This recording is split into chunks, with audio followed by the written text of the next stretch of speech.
Glory to Jesus, hallelujah.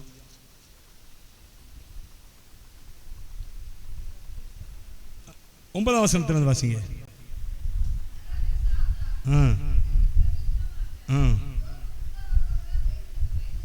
தேவனுக்கு பயந்து நடக்கிறான்.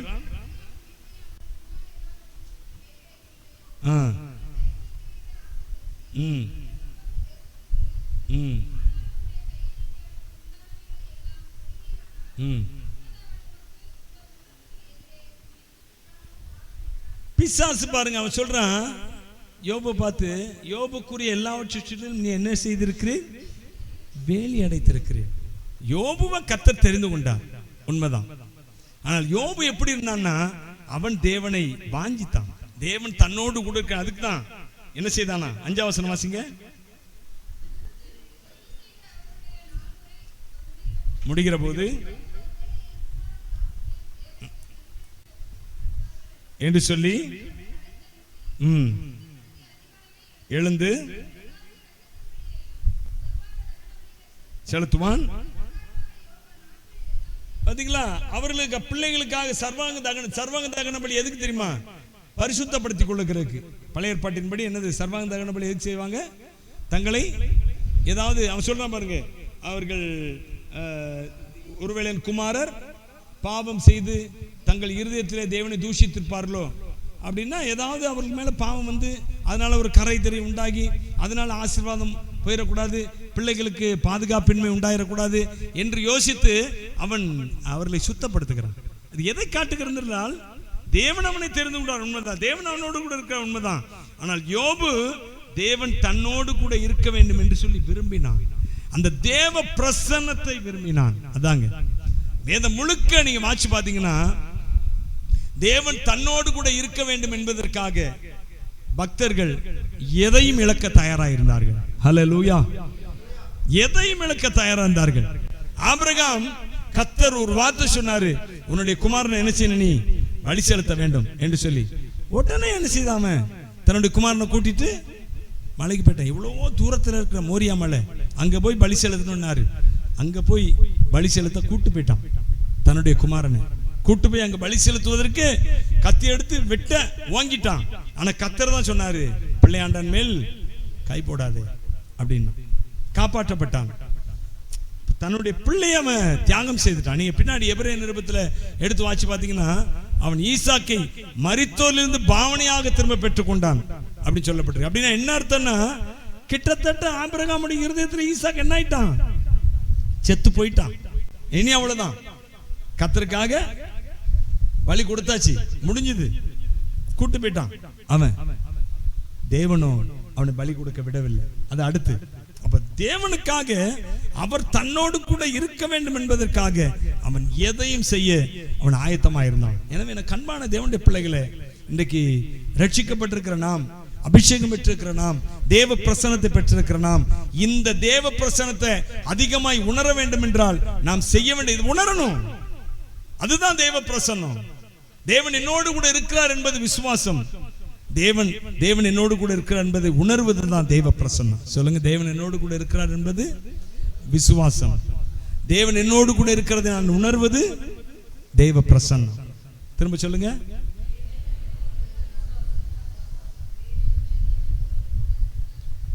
உணர்வது, நம்புவது விசுவாசம், உணர்வது தேவ பிரசன்னம். அப்ப இன்றைக்கு கர்த்தர் எதை நமக்கு முக்கியப்படுத்துகிறார்னா, நீங்க தேவ பிரசன்னத்தை உணர்கிறவர்களா மாற வேண்டும். அந்த தேவ பிரசன்னத்தை உணர்ந்துட்டீங்கன்னா அதுக்காக நீங்க எதையும் செலவழிக்க தயாராயிருவீங்க. ஹல்லேலூயா. எதையும் கொடுக்க தயாராயிருவீங்க. அப்போ எதையும் விட்டு, எதனாலையும் அதை விட்டு விடக்கூடாது. ஒரு ஊழியக்காரர் சொல்வாராம், ஃபேமஸ் ஊழியக்காரர், அவர் பேரு டக்குன்னு எனக்கு ஞாபகம் வரல. நான் இயேசுவுக்காக எதையும் விட்டு விடுவேன், ஆனால் எதற்காகவும் இயேசு விட்டு கொடுக்க மாட்டேன் அப்படின்னாராம். என்னது? இயேசுவுக்காக நான் எதையும் விட்டு கொடுப்பேன், ஆனால் எதற்காகவும் என்ன செய்ய மாட்டேன். சாதாரண சின்ன வார்த்தைகளினால நம்ம இயேசுவை விட்டு விடுகிறோம். அன்னைக்கு வேளையில பிரசன்னத்தை உணராம போயிடுறோம். இயேசு நான் சொன்ன போல இயேசு எப்பொழுதுமே உங்க கூட தான் இருக்கிறாரு. அவர் எப்பொழுதுமே உங்களை விட்டு இந்த ஸ்தோத்திரம் வேதத்தில் சொன்னபடி உலகத்தின் முடிவு பரிந்தும் சகல நாட்களிலும் கூட இருக்கிறேன் என்பது பொதுவான வார்த்தை. நம்மோடு கூட தான் இருக்கிறாரு. ஆனால் இயேசு சொன்னது போல அவர் என்னை தனியே இருக்க விடவில்லைன்னு சொல்லணும். ஹல்லேலூயா. அதுதான் தேவ பிரசன்னத்தை உணர்வது. ஆமென் சொல்லுங்க. ஆமென். ஹல்லேலூயா. இதை எத்தனை பேர் நாம உணர்வு? இதான் ஒரு உன்னதமான ஒரு அனுபவம். பாருங்க, 40 நாள் இரவும் பகலும் மோசே அந்த மலையில கடந்தாரு. வார்த்தைகளை கேட்டுக்கொண்டே இருக்கிறார், பேசிக்கொண்டே இருக்கிறார். இடி முழக்கம் போன்ற வார்த்தைகளை கேட்டாராம். அவர் 40 நாள் முழுக்க முழுக்க அவர் கிடக்கிறாரு. எப்படி கிடக்கிறாரு 40 நாள்? எப்படின்னா, அவர் அந்த தேவ பிரசன்னத்தை அவளை இனிமையாக அவர் எண்ணினார். அவளை இனிமையாக இருந்தது. அதை வாஞ்சிக்கிறவர்களுக்கு இனிமைங்க, அதை வாஞ்சிக்காதவர்களுக்கு அது கொஞ்சம் கொடூரமா தான் இருக்கும். மோசே பாருங்க, அதை வாஞ்சித்தார், அவருக்கு இனிமையா இருந்துச்சு. இன்னொரு விஷயம் என்னன்னு கேட்டீங்கன்னா, இந்த மோசே அவர் மேல போய் இருக்கிறாரு. போகும்போது யாரை கூட்டு போறான்னு கேட்டீங்கன்னா, யோசுவாவை கூட்டு போறாரு. மேல ஒரு தடவை போகும்போது, மலைக்கு போகும்போது மோசே என்ன செய்கிறாரு? அவர் போகும்போது யாரை கூட்டு போறாரு? யோசுவாவை கூட்டு போய் அவரை ஒரு இடத்துல நிப்பாட்டிட்டு இவர் அதுக்கு மேல ஏறி போயிட்டாரு. இப்போ மேல மோசே இருக்கிறாரு, கீழே ஜனங்கள் இருக்கிறாங்க. யோசுவா எங்க இருக்கிறாரு? நடுவுல. இந்த இந்து பிராணங்களை சொல்லுவாங்க திரிசங்கு சொர்க்கம் அப்படிம்பாங்க. திரிசங்கு சொர்க்கம் அப்படின்னா என்ன அர்த்தம்னா, சொர்க்கத்துக்கு இல்லாம பூமிக்கு இல்லாம நடுவுல இருக்கும். அதுக்கு பேர் தான் என்னது? திரிசங்கு. கேள்விப்பட்டிருக்கீங்களா? அப்படிலாம் கேள்விப்பட்டது இல்லையோ? நான் நிறைய புக்ஸ் படிக்கிறதுனால தெரியும் எனக்கு. திரிசங்கு பாஸ்கர் கேள்விப்பட்டிருக்கியா? திரிசங்கு சொர்க்கம் அப்படின்னா என்ன அர்த்தம்னா, சொர்க்கம் இல்லாம பூமி இல்லாம நடுவுல இருக்கும் ஒரு இடம். அதான் திரிசங்கு சொர்க்கம் அப்படின்னு ஒரு கற்பனை கதைன்னு வைங்களேன் ஒரு பக்கம். அதை போல இந்த யோசுவா பாருங்க, அவரும் தேவ பிரசன்னத்தை விரும்பினபடினால அவர் அந்த மலைக்கு நடுவுல, மோசே மேல இருக்கிறாரு, விட்டுட்டு போயிட்டாரு.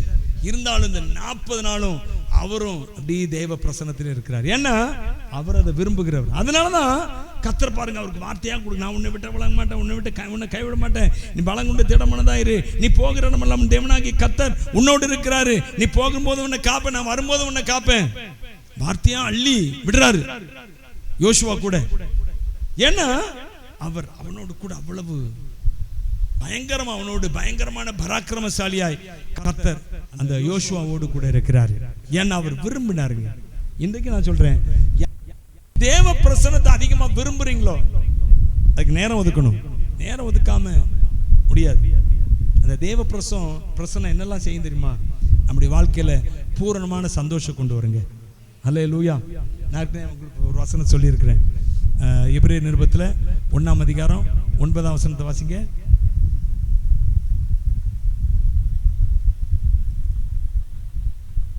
ஸ்தோத்திரம்.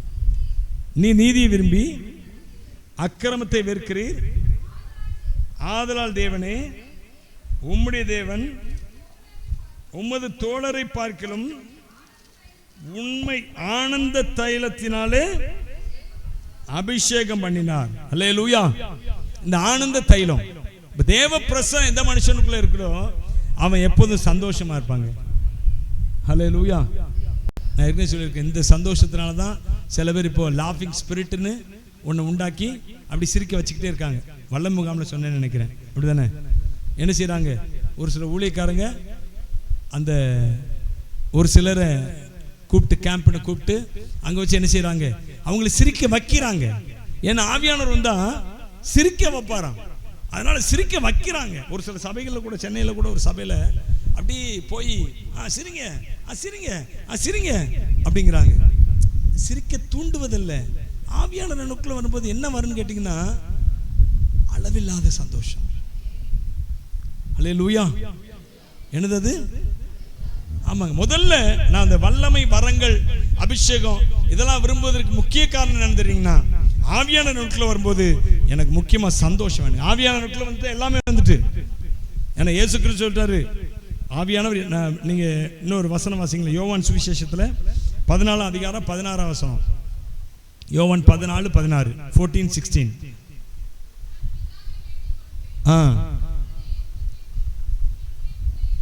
பாத்தீங்களா? என்றென்றைக்கும் உங்களுடனே கூட கூட இருக்கும்படியான சத்தியாவியாகிய வேறொரு என்றென்றைக்கும் உங்களுடனே கூட. பக்கத்துல கை கொடு சொல்லுங்க, என்றென்றைக்கும் உங்களுடனே கூட. ஹல்லேலூயா. என்றைக்கு உங்களோடு கூட இருக்கும்படியாக சத்தியாவியாகிய. அப்போ ஆவியானவர் என்ன செய்கிறார்? என்றென்றைக்கும் நம்மோடு கூட இருந்து எல்லா ஆசீர்வாதத்துக்கும் நன்மைக்கும் காரணராய் அவர் இருக்கிறாரா. இன்னொரு வசனத்தை கூட எடுத்து வாசிங்கன்னா என்னால் அது எடுக்க முடியுமான்னு எனக்கு தெரியல. 1 யோவான் நிருபத்தில் வாசிங்க, 4ஆம் அதிகாரத்தில் 13ஆம் வசனத்தை வாசிங்க. 1 யோவான். அவர் நம்முடைய ஆவியில் இல்லைங்க, அவர் தம்முடைய ஆவியில். போதும். அவர் தம்முடைய ஆவியில் நமக்கு தந்தருளினதனாலே அப்படின்னு அந்த வசனம் சொல்லுகிறது. தம்முடைய ஆவியினால நமக்கு தருகிறார் எல்லாமே. அவர் எப்படி தருகிறார்? அதான் சொல்றேன், இந்த யுகம், இந்த நாட்கள், இந்த காலங்கள், இது ஆவியானுடைய காலங்கள். அதுக்கு தான் சொல்றேன், ஆவியானவர் முக்கியப்படுத்துங்க. நிறைய அந்நிய பாஷைகளை பேசுங்க, அவர் சமூகத்தில் நேரத்தை செலவழிங்க, ஆவியில நிரம்புங்க. அல்லேலூயா. நீங்க தொழிலுக்காக எவ்வளவு முக்கியத்துவம் கொடுக்கலாம், அதை பார்க்கலாம் அதிக முக்கியத்துவத்தை ஆவியானவரோடு எடுக்க நீங்க ஒப்பு கொடுங்க என்று சொல்லி. ஏன் சொல்றேன்னா, அவர் தம்முடைய ஆவியில் நமக்கு தந்தருளுகிறார். சொல்லுங்க, தம்முடைய ஆவியினாலே நமக்கு எல்லாவற்றையும் தந்தருளுகிறார். சொல்லுங்க, அவர் தம்முடைய ஆவியினாலே, அவர் தம்முடைய ஆவியினாலே எல்லாவற்றையும் நமக்கு தந்தருளுகிறார். ஹல்லேலூயா. ஆவியானவர் தான் தேவ பிரசன்னங்க. ஆண்டவர் இயேசு சொன்னார்ல, என்றென்றைக்கு உங்களோடு கூட இருக்கும்படியாக நான் யாரை தருகிறேன்? ஆவியானவரை தருகிறேன் என்று சொல்லி அவர் சொல்லுகிறார். அப்போ 2 காரியங்கள் இன்றைக்கு என்னன்னா, ஒன்று, தேவ பிரசன்னம் நமக்கு முக்கியம். அதுக்கு முன்பாக நாம் தெரிந்து கொள்ள வேண்டியது, தேவன் நம்மோடு கூட இருக்க விரும்புகிறார். ஹல்லேலூயா. எல்லா பரிசுத்தவான்களோடும், அவர் தெரிந்து கொள்ளப்பட்டவர்களோடும் அவர் இருந்தார். அவர்களை தேடி அவர் வந்தார். ஆபிரகாமை தேடி வந்தார். ஹல்லேலூயா. மோசேயை பாருங்க, அவன் மோசே எல்லாத்தையும் மறந்து அவன் மீதியான் தேசத்துல ஆடு மேய்ச்சிட்டு இருக்கிறான். கர்த்தர் அவனை தேடி வர்றாரு. மோசே மோசேன்னு சொல்லி அந்த புதர்ல இருந்து, முச்செடியில இருந்து அவனை கூப்பிடுகிறார். கூப்பிட்டு, நான் உனக்காக இந்த காரியத்தை வச்சிருக்கிறேன்ப்பா, நீ போகணும் எகிப்துக்கு. அவர் தேடி வந்து சொல்லுகிறார். நீங்க நிறைய இடத்துல நீங்க வாட்சி பார்த்தீங்கன்னா, இவங்க தேடுறதை விட ஃபர்ஸ்ட் இனிஷியல்னு சொல்லுவாங்கல்ல, இனிஷியல் ஆரம்பம். யார் தான் ஆரம்பமா இருக்கும்? கர்த்தர் தான் ஆரம்பமா இருக்கும். அவர் தம்முடைய ஜனங்களோடு இருக்கிறத விரும்புகிறார். நீங்க இன்னொரு வசனம் கூட வாசிங்க, 2 கொரிந்தியர் 6:16. 2 கொரிந்தியர் 6:16.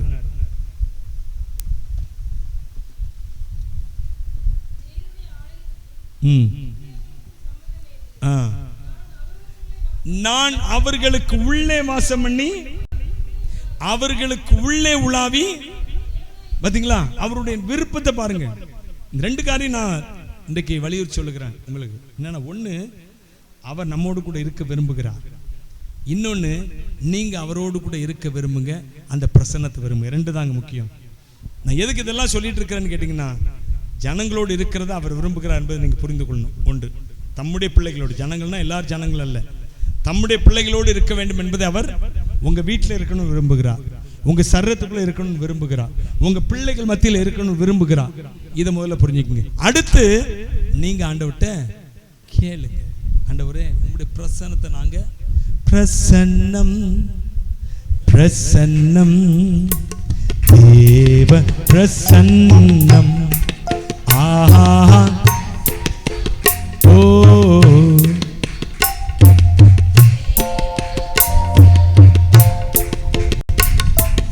இன்னும் உம்மை அறியனுமே, இன்னும் உம்மை அறியனுமே, இன்னும் கிட்டே சேரனுமே, இன்னும் கிட்டே சேரனுமே. பிரசன்னம் பிரசன்னம்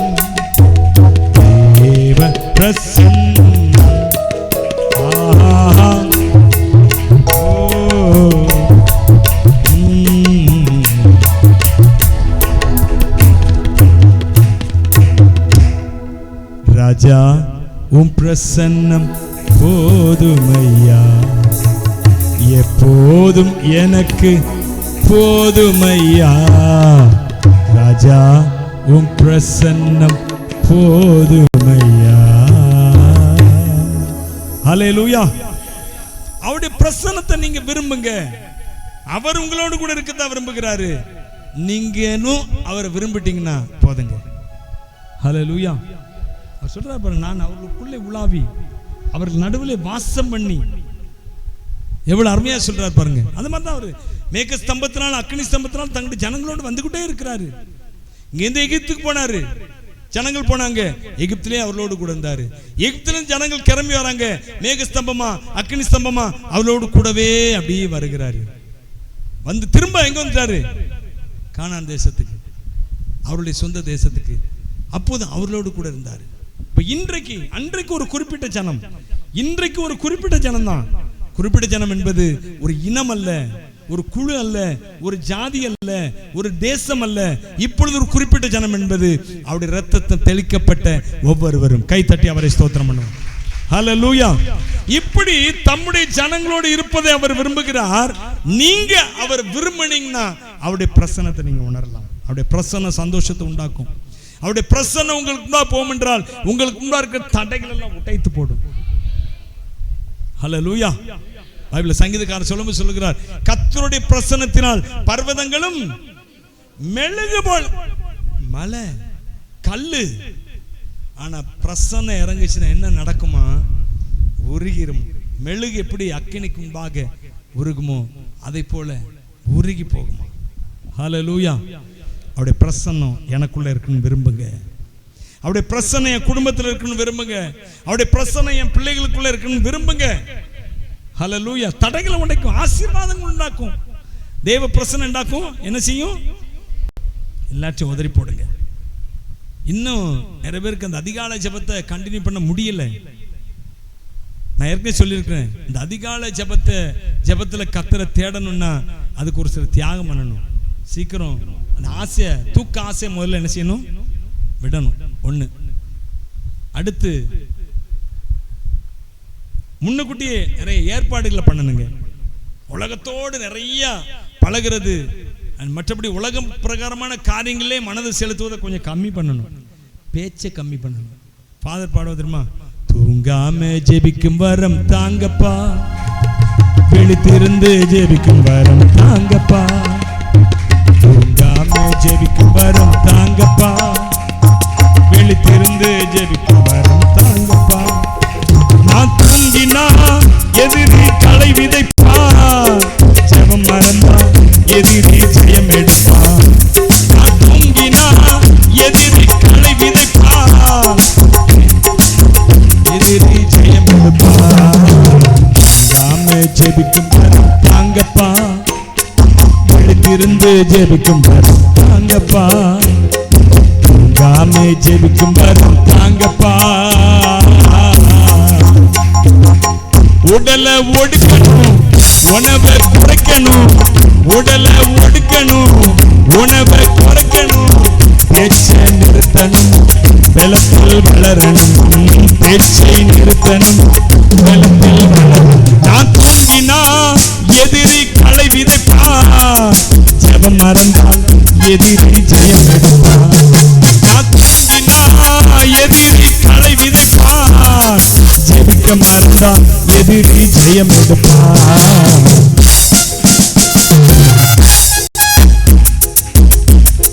ஜெபிக்கும் வரம் தாங்கப்பா, காமே ஜெபிக்கும் வரம் தாங்கப்பா. யாருக்கு இங்க பலவீனம் இல்லை? எங்களுக்கு பலவீனம் இல்லையா? நான் ஏற்கனவே உங்களுக்கு சொல்லியிருக்கேன், இப்போ நீங்கள் தூங்க விட்டா நான் பாட்டில் தூங்கிட்டே இருப்பேன். என் மனைவி கேட்குறா, என்ன நீங்கள் எப்போ டைம் கிடைச்சாலும் டபக்குன்னு தூங்கிடுறீங்களே என்ன அப்படின்னு. தூக்கம் எப்பவுமே இருந்துட்டு இருக்கு. என்ன அவ்வளோ டயர்டு. ஒரே ஒரு ரகசியம் உங்களுக்கு சொல்கிறேன், எனக்கு இந்த காலையில் எந்திரிச்சேன்னா அதுதான் எனக்கு பிரச்சனையே. அன்னைக்கு முழுக்க தூக்கம் இருந்துட்டு இருக்கும். ஒரு 7 மணிக்கு எந்திரிச்சேன்னு வச்சுங்களேன், எனக்கு அந்த அளவுக்கு தூக்கம் இருக்காது.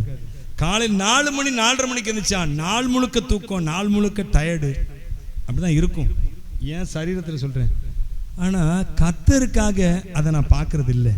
அதிகாலையில் தேவன் என்ன செய்யணும்? தேடிடணும். ஹல்லேலூயா. அதிகாலையில் தேவனை தேடாவிட்டா அந்த நாளை என்னமோ போல எனக்கு மாறிடும். உங்களுக்கு எப்படின்னு தெரியல, எனக்கு அப்படி மாறிடும். எனக்கு பிரியமானவர்களே, அதிகாலையில் தேவனத்தை நிறைய பேர் அதிகாலை ஜெபத்துக்கு வந்தாங்க. சில பேர் 10 நாளைக்கு ஒருக்க வருவாங்க, சில பேர் ஒரு வாரத்துக்கு ஒருக்க, சில பேர் 4 நாளைக்கு ஒருக்க வருவாங்க. சில பேர் முந்தி வந்துட்டு இருந்தாங்க, இப்போ வர்றதே இல்லை அதிகாலை ஜெபத்துக்கு. தூக்கம் அவ்வளோ விருப்பமாயிட்டு. என்ன ஒன்று தெரிஞ்சுங்க, நீங்க தேவ பிரசன்னத்தை இழக்க இழக்க நீங்க நிறைய காரியங்களை உங்க வாழ்க்கையில் இழந்துட்டு இருக்கிறீங்க. அதை புரிஞ்சுக்கங்க. அதிகாலையில் தேவ பிரசன்னத்தை, நான் அதுக்காண்டி அதிகாலையில் தான் தேவ பிரசன்னம் இருக்குது அப்படி சொல்லலைன்னா, அதிகாலையில் தான் ஒரு மனதோடு கர்த்தரை தேடிடலாம். அதுக்காக தான் சொல்லிட்டு இருக்கேன். நான் திரும்ப திரும்ப அதான் சொல்றேன். தேவனை எப்போ வேணாலும் தெரியல, எப்போனாலும் நீங்க ஜெபிக்கலாம். சில பேர் நைட் டியூட்டிலாம் இருக்கும், ஜெபிக்க முடியாது. பகல்ல தூங்குவாங்க, ஒரு நேரம் வந்து ஜெபிப்பாங்க, அதெல்லாம் வேற விஷயம். நல்ல நைட்டு தூங்க நேரம் இருக்குது, ஆனாலும் காலையில் எந்திக்க முடியாதுன்னு என்ன அர்த்தம்? ஃபாதர் பண்ண மாதிரி தான். உணவை குறைக்கணும், போடுமா, உடலை ஒடுக்கணும், உணவை குறைக்கணும், பேச்சை நிறுத்தணும், பலத்தில் வளரணும், பேச்சை நிறுத்தணும், பலத்தில் வளரும். நான் தூங்கினா எதிரி களை விதைப்பான், செபம் மறந்தா எதிரி ஜெயம் பெறுவான். நான் தூங்கினா எதிரி களை விதைப்பான், ஜெபிக்க மறந்தா எதிரி ஜெயம் எடுப்பான். யாமே ஜெபிக்கும் மரம் தாங்கப்பா, திருந்து ஜெபிக்கும் மரம் தாங்கப்பா, யாமே ஜெபிக்கும் மரம் தாங்கப்பா,